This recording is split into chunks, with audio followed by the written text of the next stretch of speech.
Baghdad की जमीन है, बगदाद का राजा है, मुलाकात करने वाला एक आलिम दीन है।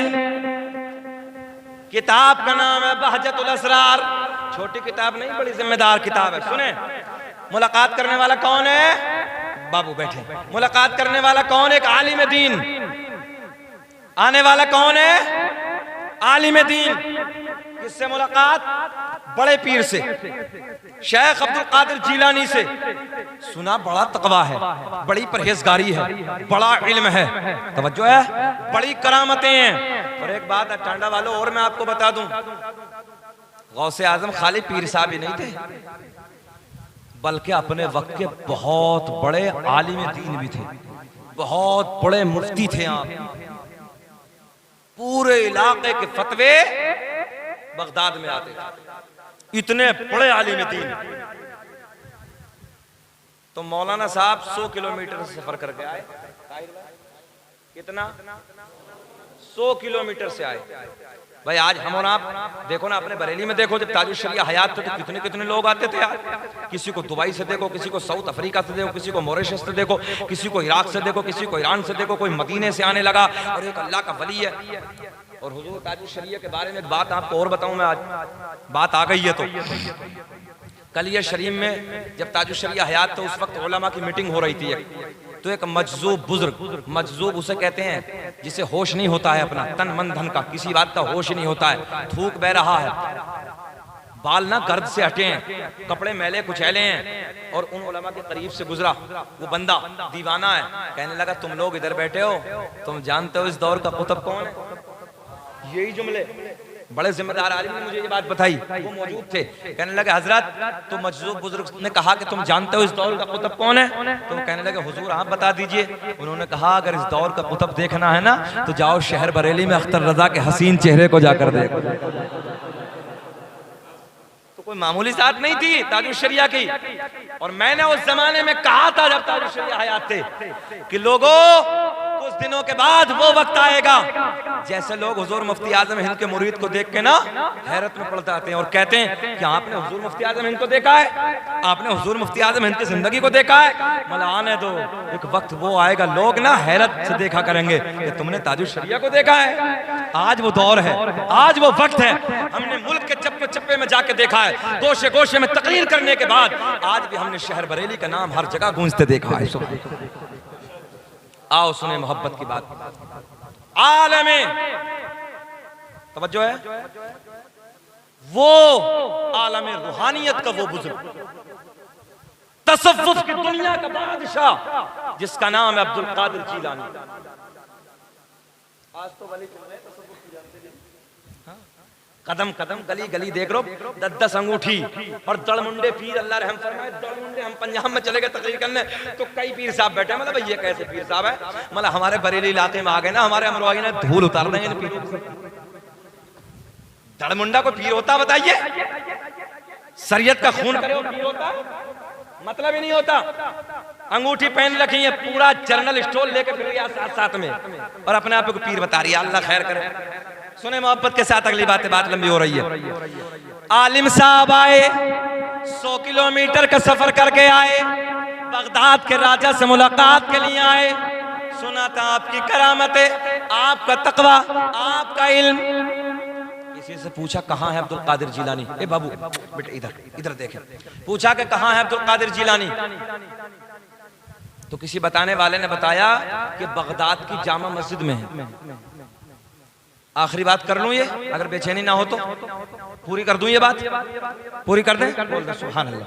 अल्लाह खुश रखे, अल्लाह सलामत रखे, मौला तरक्कियों से नवाजे आपको, हुसैन का सदका नसीब फरमाए। सुने आखिरी बात। पूछा, कहाँ है अब्दुल कादिर जीलानी? तो किसी बताने वाले ने बताया कि बगदाद की जामा मस्जिद में। आलिम साहब 100-150 किलोमीटर का, पहले जमाने में मीटर तो 1 किलोमीटर नहीं चलते थे, मील का दौर था। 100 मील का सफर करके आए, बगदाद में आए। पूछा, कहाँ है हजरत? बोले मस्जिद में है।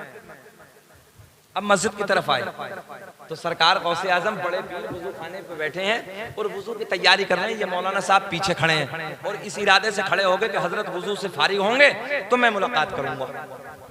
मगर अब्दुल कादिर जीलानी, बगदाद के राजा को अल्लाह ने वो कमाल और खूबी अता की है कि ऐसे देख रहे हैं। ये तो तुमने सबने सुनाई है। पूरी दुनिया को ऐसे देख रहे हैं जैसे हथेली पे राई का दाना। सच बताओ ईमानदारी से टांडा वालों, ये पीछे वाले मौलाना को नहीं देखा हो? पीछे जो खड़े हैं इन्हें भी तो देखा होगा ना। अब मौलाना साहब पीछे खड़े हैं, सरकार गौसे आजम ने, बधनों का जमाना था मिट्टी वालों का, आपने हाथ धोए, हाथ धोने के बाद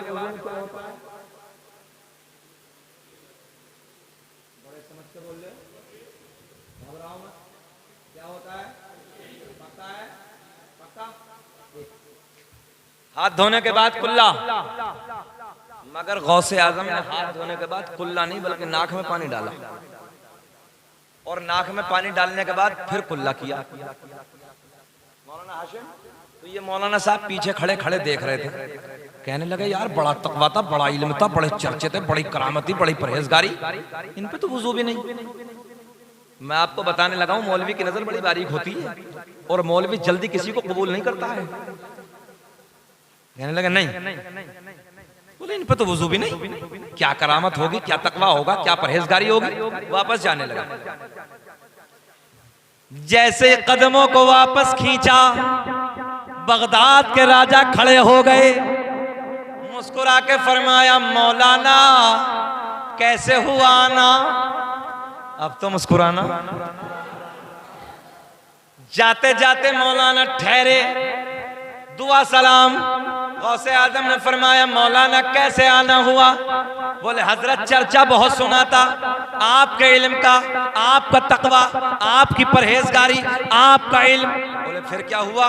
बोले हुजूर आप पे तो वुजू का तरीका भी ठीक से नहीं है, तो मैंने सोचा ये कोई पीर वीर नहीं है, वापस चलते हैं।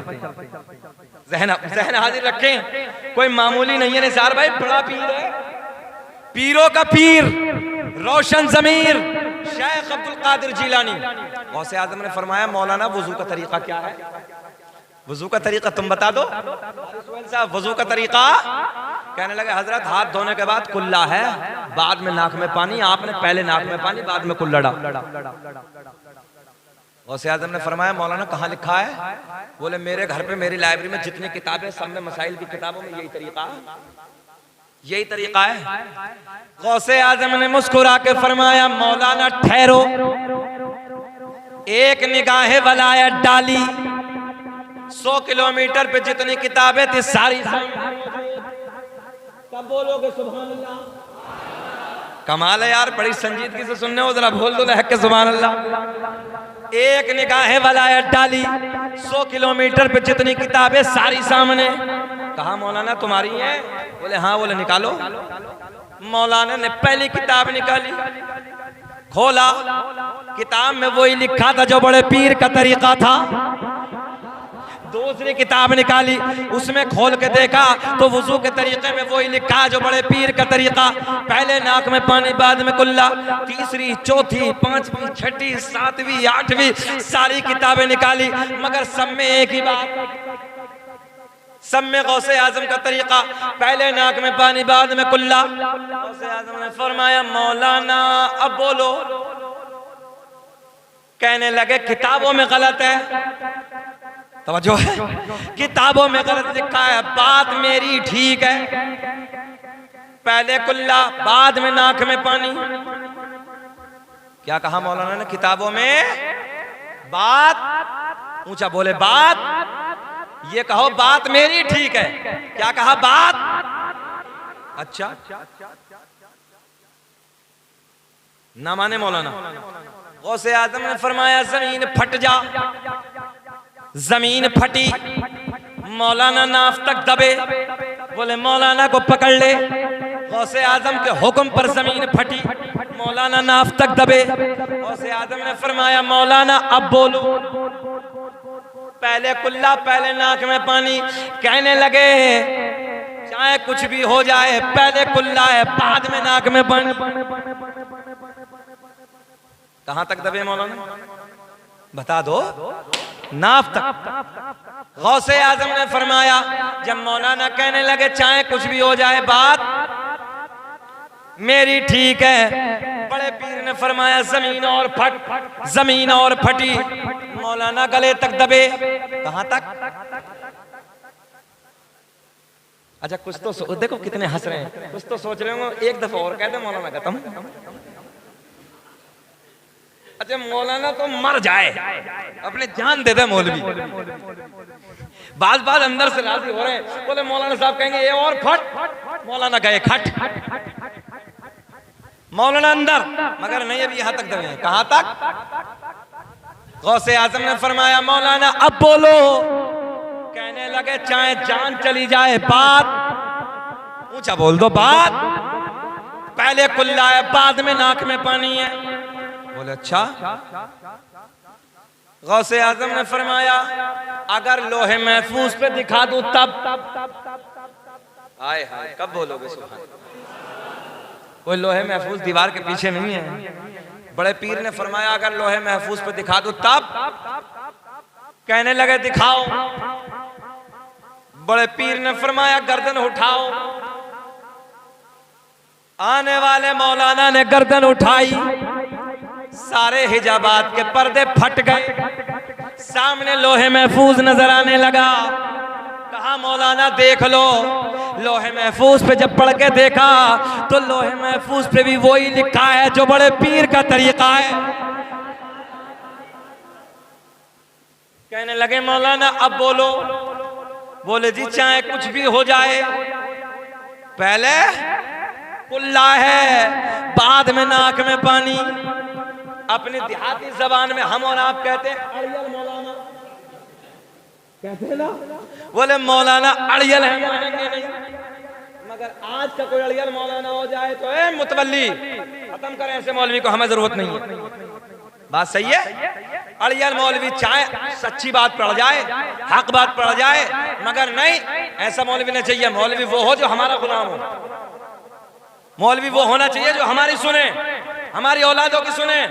सुनो अब जुमला सुन लो गौसे आजम का। कहते हैं चाहे कुछ भी हो जाए बात मेरी ठीक है। गौसे आजम ने फरमाया जमीन छोड़ दो।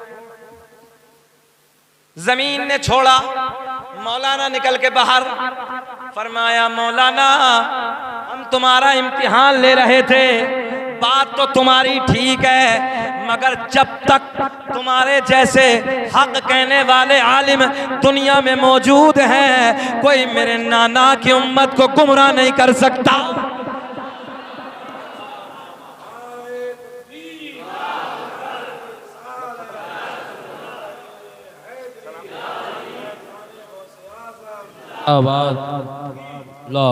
तभी तो मेरा इमाम बरेली की शान, सुन्नियत की जान, इल्म की चट्टान, कलम को उठाते हैं लिखते हैं वाह क्या मर्तबा ए गौस है बाला तेरा, ऊंचे ऊंचों के सरों से कदम आला तेरा, मुस्तफा जाने रहमत।